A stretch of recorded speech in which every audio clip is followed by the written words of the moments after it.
বিসমিল্লাহির রহমানির রহিম। প্রিয় দেশবাসী, আসসালামু আলাইকুম। রক্তস্নাত জুলাই আগস্ট 1 বছর পর আমাদের মাঝে ফিরে এসেছে।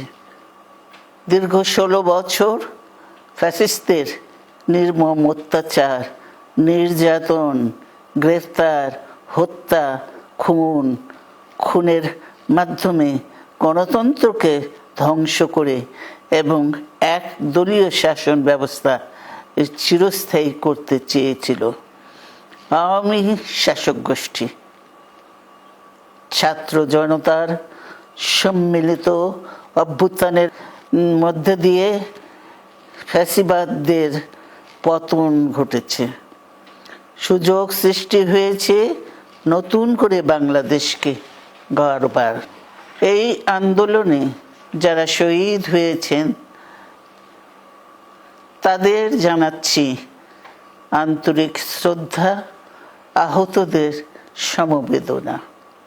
তাদের এই আত্মত্যাগ জাতি চিরকাল মনে রাখবে। গুম, খুন, বিচার বহির্ভূত হত্যার শিকার যারা হয়েছেন তাদের তালিকা প্রস্তুত করতে হবে। দ্রুত বিচারের ব্যবস্থা ও রাষ্ট্রীয় স্বীকৃতি নিশ্চিত করতে হবে।